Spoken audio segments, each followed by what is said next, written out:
250 years of slavery, 100 years of Jim Crow, sharecropping, the Ku Klux Klan, lynchings, bombings, mass incarceration, the separation and destruction of the black family. All of that has had an effect on our mind. Our mind needs to be decolonized. We today are experiencing mental slavery, not physical slavery as once our ancestors had to endure. In my book, 7 Steps to Decolonize the Mind, we take you through every step to start releasing the chains that's on your mind. He or she who controls the mind control the person. It is in a vested interest of the white supremacist system to keep your mind bogged down in a mental slavery, throwing entertainment, throwing drugs, throwing alcohol, anything they can at you to keep you bogged down. You got to free yourself from mental slavery by purchasing our book, 7 Steps to Decolonize the Mind, today on Amazon. Make sure you share it with your family, share it with your friends. Everyone can benefit from decolonizing the mind, because once your mind is decolonized, you will never be put to sleep again.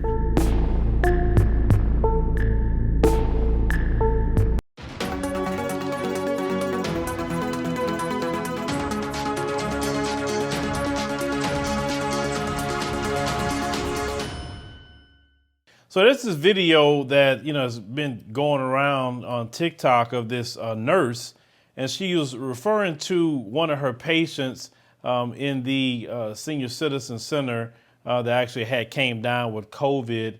And I want you to hear exactly what this nurse is going to say. Let's go ahead and roll that clip.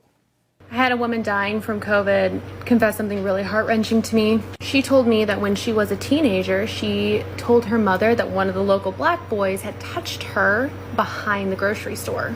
And in 1936 Louisiana, this was a very big deal. Not only was this boy lynched, but he was beaten and his genitals were cut off.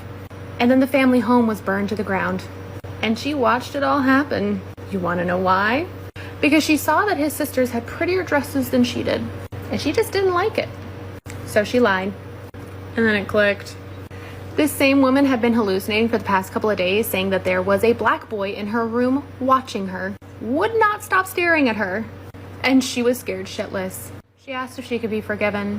I told her the only person who could forgive her was the boy she killed. Not sorry.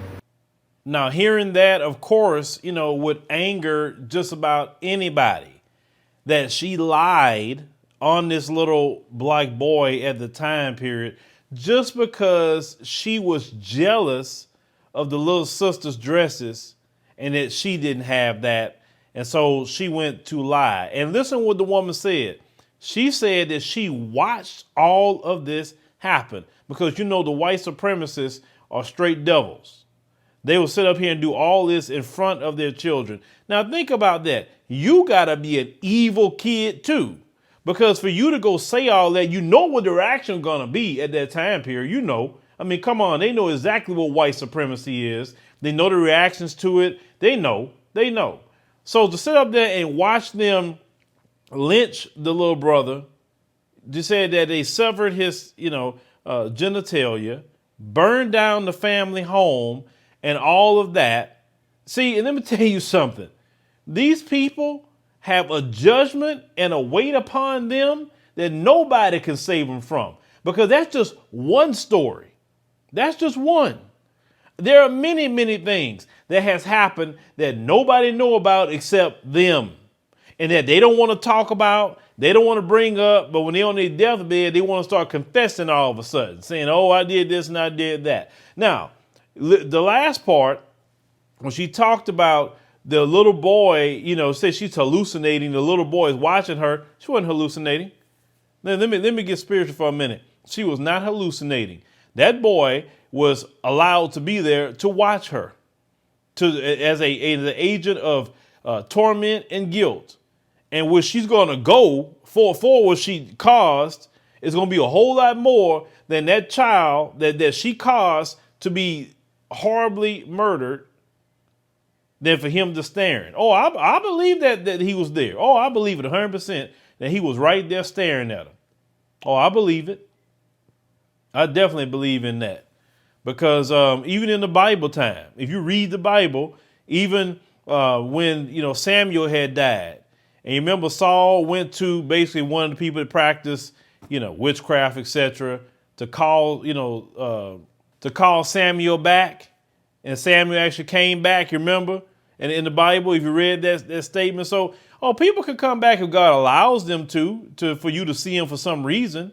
That has happened. Even at certain spiritual planes, if you fast for many, many, many, many days. I mean, sometimes it could be 10 days, 20 days, 30 days. When you at an extreme heightened spiritual sense, you may, be allowed to see things spiritually.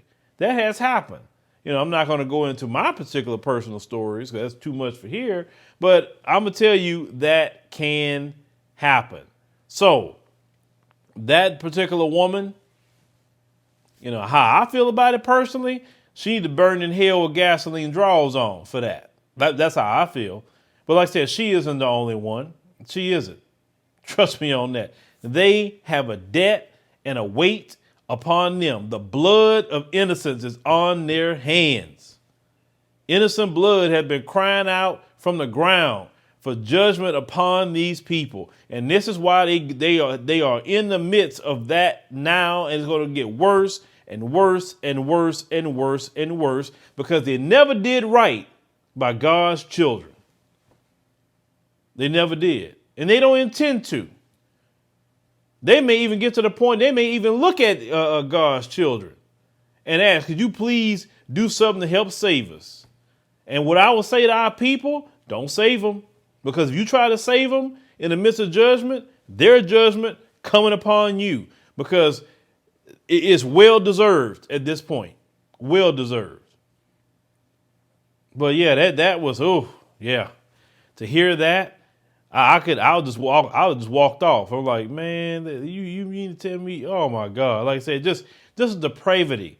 We don't have stories in the black community of people saying that, yeah, I did all this, and a crowd of black men just go round up an innocent white child and lynch a white child and burn the house down and sever the testicles of a white little boy. We have never did no crap like that.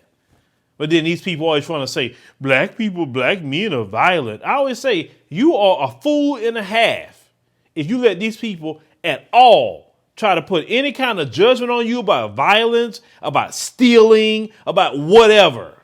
You can never catch up to the evil that they have committed in this country. The things that you do know and the things that you don't know. But, leave us a comment, ladies and gentlemen, on this particular story. But like I said, this is a reality of this country, ladies and gentlemen. And it's still going on.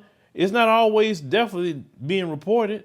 How many times we have reported on young black men who have been even lynched in, modern times. Thank you for watching, and make sure you subscribe to our YouTube channel and check out the African Diaspora News Channel app in the Google Play and Apple App Store.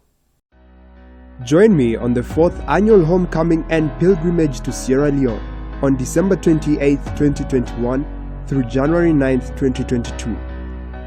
We will be exploring this beautiful country, and eligible individuals will be receiving Sierra Leonean citizenship and passports. For more details, check out our website, sierraleonepilgrimage.com, or subscribe to our YouTube channel, Go Ham Lifestyle Vlogs, because we all need an Africa escape plan.